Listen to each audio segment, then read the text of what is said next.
منگ اکثر یو نعرہ اورو چی عقیدہ حیات النبی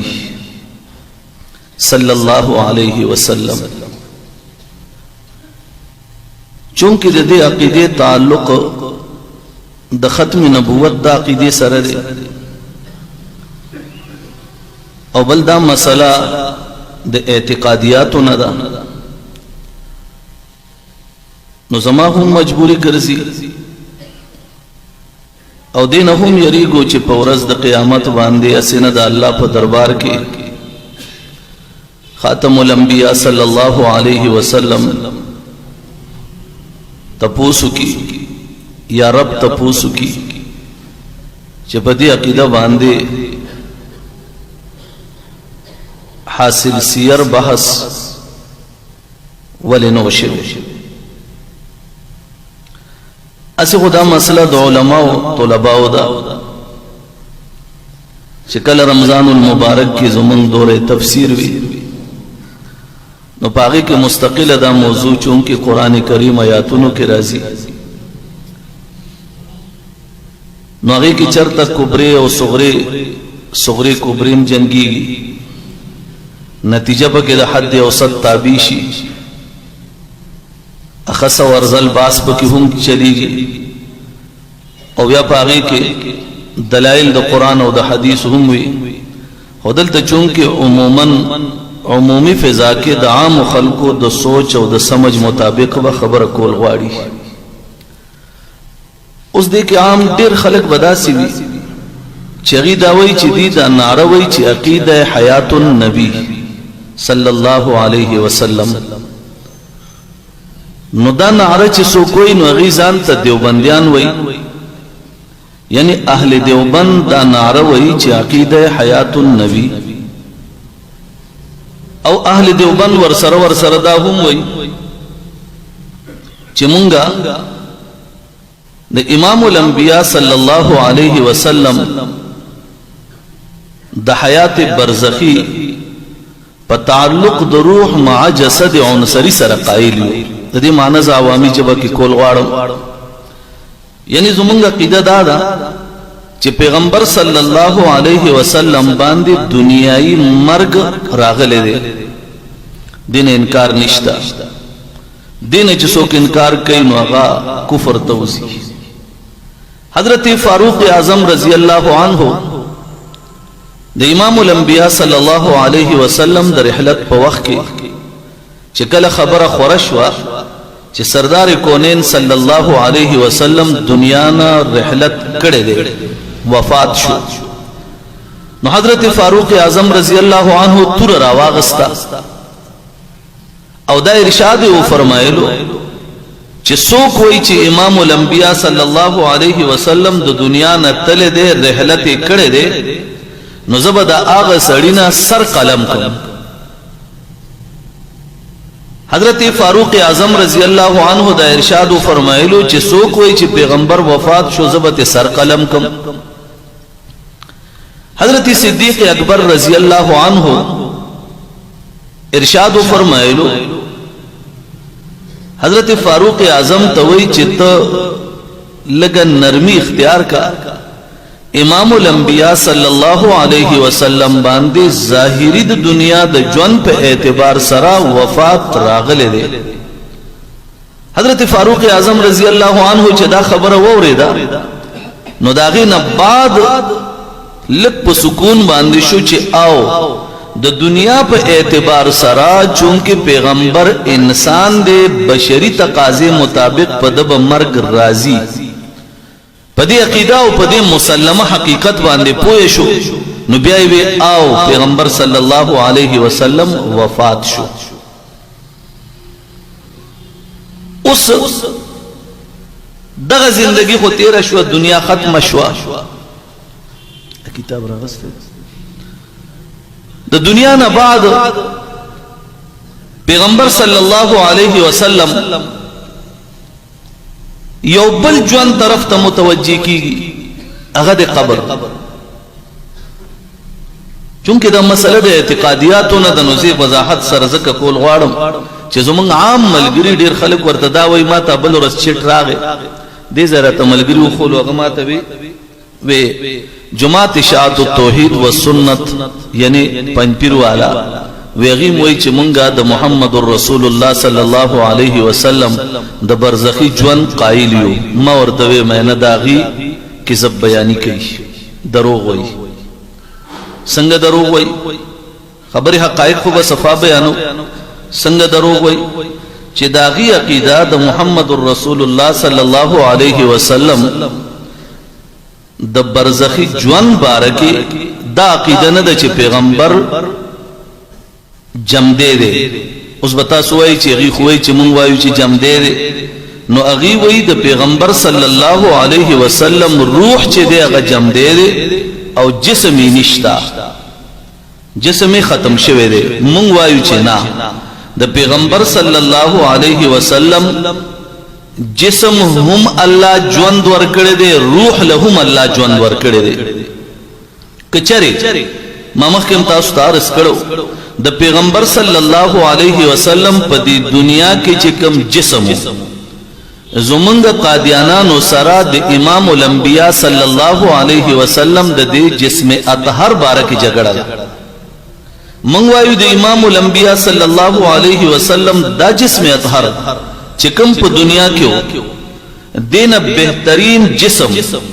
دینه خسته جسم دینه خل جسم د دینا معظم جسم د دینا ارفع جسم الله په کائنات کې د جبرئیل امین نواخله چې د فرشتو سردار دی په انسانانو په جناتو په فرشتو په یو مخلوق کې حور او غلمان کې هیڅ چاله الله د محمد رسول الله د جسم په شان جسم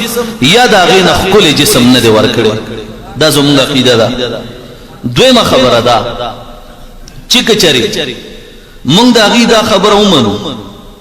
چې امام الانبیاء صلی الله علیه وسلم چې کله قبر تلاړو نو د هغه روح لبا الله د دنیا د جسم نه بهترین جسم بل ورکی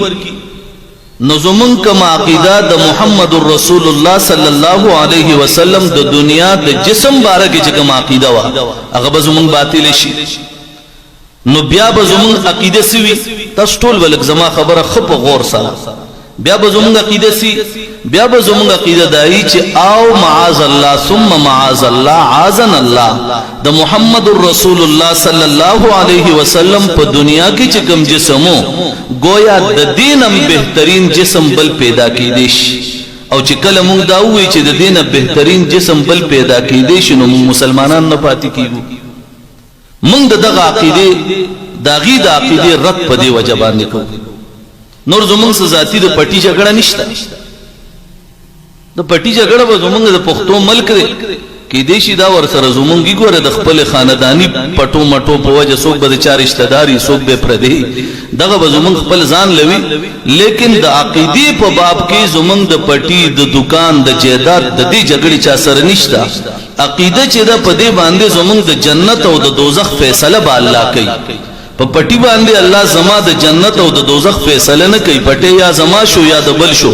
دکان یا زما شو یا د بل شو لیکن کما چې زما عقیده ده په دې با الله تعالی زما فیصله کوي کدا چر غلط وا معاذ الله الله دین کی هغه ورځ نو په دې زما استاد جهنم فیصله کوي او کدا صحیح و نو زما استاد جنت فیصله کوي اوس یو خبره به مخه تاسو راشي تاسو بوای چې بیا غي وای چې مونږ د امام الانبیاء صلی الله علیه وسلم د حیات د ژوند قائل یو په برزخ کې نو عقیده وای چې مونږه د پیغمبر صلی الله علیه وسلم په برزخ کې د ژوند قائل یو خو هغه مونږه په جسم مثالی سره دغه کتابونو لیکل دا وګورئ د نبی صاحب کتابونو وګورئ مسلک الاکابر وګورئ د مولوی طیب صاحب کتاب دی نور تبلیغ والا پس چې عبد الوکیل سے یو کتاب لیکل دی تحفۃ الاشاعات چې هغه کې اوس نوې ایډیشن چراغ نو هغه کې حضرت شیخ زکریا رحمت الله علیه چې د امام الموحدین جوړ کړی دی خو په زوړ ایډیشن کې هغه ته مشرک اعظم ویلو نوی ایڈیشن نو چې په نوی ایڈیشن کې دتا امام الموحدین وی چې دا صحیح موحد او په زوړ ایڈیشن کې چې مخ کې چاپ کړو هغه کې ورته مشرک اعظم وی. نو په دې تاسو پوهیږئ زما په نس باندې خو د انسان نه یره چې دا شرک دی. پوهیږئ زما خبره کنه انسان نه یره شرک دی. ځکه چې انسان ته سرخ کته کم نو زه دغه وخت کې زما په خیال باندې موحد نه پاتې کیږم. انسان ته سرخ کته کول په هیڅ اعتبار سره ځکه چې زمونږه خالق ارض و سما هغه مونږه یکتا منو، مشکل کشای منو، حاجت روا منو، غائبانه حاجاتو کې را رسیدون کې منو. داغه نه علاوه په کائنات کې علم غیب ذاتی کلی د الله نه علاوه بل چاله نه ثابتو چې څوک ثابتای هغه ته موحد نه وایو. وایي کنه په خبره غائبانه حاجاتو کې را رسیدون کې مونږ صرف الله منو. د قبر والا د زانګو نه خپل تصور ساتل چې د زانګو له میټیلا ورکړه په دې به بچي ملاويږي دې ته شرک وایو. د قبر طواف چې د هغه ته مونږ ایمان نه وایو. د قبر خزیخ کولول د پاره دې چې په دې بس ملاو شي هغه ته مونږ ایمان نه وایو. قبر والا نه غختو ته مونږ ایمان نه وایو. د علماء دیوبند عقاید دي. دین علاوه علم غیب ذاتی کلی مونږ صرف الله د پاره منو. بل پیغمبر صلی الله علیه وسلم حاضر ناظر نه دی. زموږ عقیده ده الله هر ځای کې په هر زمانه کې حاضر ناظر دی. پیغمبر صلی الله علیه وسلم یا بل نبی دا حاضر ناظر نه دی. په موږ په دې کې یو اعتراض البته دا کیږي. اعتراض دا کیږي چې تاسو وایي چې د دارالعلوم دیوبند د بنیاد مسله راغله قاسم نانوتوی سم لاستو خوب کولو. په خوب کې ورته محمد رسول الله صلی الله علیه وسلم راغه او تاسو دیوبندیان دا بیانوي چې قاسم نانوتوی چې امام الانبیاء په خوب کې راغه ماته د دارالعلوم دیوبند نقشه کې خدا سحر چې زرا پاسېدم نو د دارالعلوم ټول علما بیا دا بیان کوي چې اغه ځای کې اغه نخي اغه سي موجود وي. نو چې تاسو وایي چې پیغمبر صلی الله علیه وسلم په دې خپل جسم اطهار سره د خپل قبر نه راوځي نه دنیا کې ګرځي نه حاضر ناظر نه دی. نو دا نخي چې تاسو وایي چې خوب کې قاسم نانوتوی اولی دی چې پیغمبر صلی الله علیه وسلم نخرا کاږي او سحر تاسو وایي چې مونږه او قتل اغه نخي او ماغه سره کاګل شوی د دیوبند بنیاد باغی کې خدای شوی دی. نو بیا دا څنګه تاسو مسلک دی ځای کې څنګه دی؟ اعتراض قوی اعتراض دی. پوهیږئ ټول کنه اعتراض قوی دی چې تاسو وایي چې پیغمبر صلی الله علیه وسلم قاسم نانوتوی له خوب کې راغی. مونږ وایو قاسم نانوتوی امام الانبیاء په خوب کې راغی. قاسم العلوم والخیرات تا محمد رسول الله صلی الله علیه وسلم ارشاد فرمایلو چې د عقاید په باب کې او د کافر قوتونو سره جنگیدو په باب کې دا کم دیوبند د دارالعلوم بنیاد چې تګدي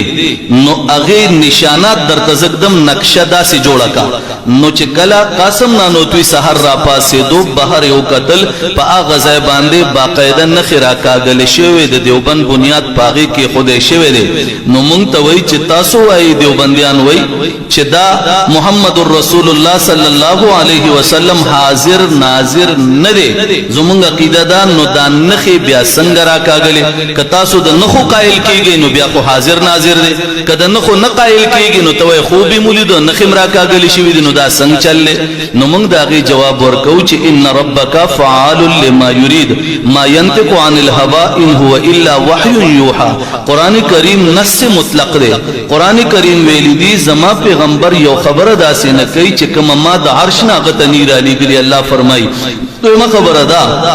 قرآن کریم دا بیان هم کوي چې ما چې ان ربک فعال لما یرید ستا پروردگار چې د کوم کار اراده وکړي نو هغه خامخا کوي. امام الانبیاء صلی الله علیه وسلم ارشاد فرمایي چې په خوب کې تاسو ما ووینئ نو زه دا پرشتیا یم ځکه چې زما په شکل کې شیطان چرم نشي راتلی. درې واړه حدیث را یو ځای کا. یو دا چې الله فرمایي چې زما حبیب د ځان نه خبرې نه کوي زما وحی بیانوي. دویمه خبره دا چې امام الانبیاء ارشاد فرمایي خوب کې ما ووینئ شیطان شیطان زما شکل کې ناراضي درېمه خبره دا حقیقت دی چې دا زیم درېمه خبره دا چې محمد رسول الله صلی الله علیه وسلم محمد رسول الله صلی الله علیه وسلم بارکه د رب د خپل کارونو بارکه وای چې ان ربک فعال لما یرید دا پروردگار چې یو کار ارادو کې هغه خامخا کوي نو مونږ وایو چې محمد رسول الله صلی الله علیه وسلم په خوب کې قاسم نانوتوی تک کله د نشانات خول او سحر غ نشانات موجودو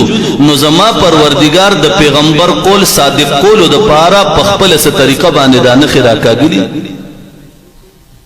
وایي کنه الله فرشتي راولېږلې راي کاږلې ما خدا داوا نه کړی چې محمد رسول الله راغه او نه خیرا کاږلې ما داوا دا کړی دا چې قاسم نانوتوی خوب ولیدو امام الانبیاء ور لراغه اوس چې امام الانبیاء دا ویلو چې په خوب کې زرا شم دا حقیقت کې زیم شیطان زما شکل کې ناراضي اوس قول د پیغمبرونو الله فرمای ما ينطق عن الهوى ان هو الا وحي يوحى کلی قاعده د زما پیغمبر ځان نه خبرې نه کوي دا زما وحي امام الانبیاء ارشاد فرمایلو رب وای دا زما وحي رب کریم دا غید رشتیا کولو د پارا فرشتي براغلی را لګلی غیبه نه خرا کاږي په خبره زما پوه شوي ټول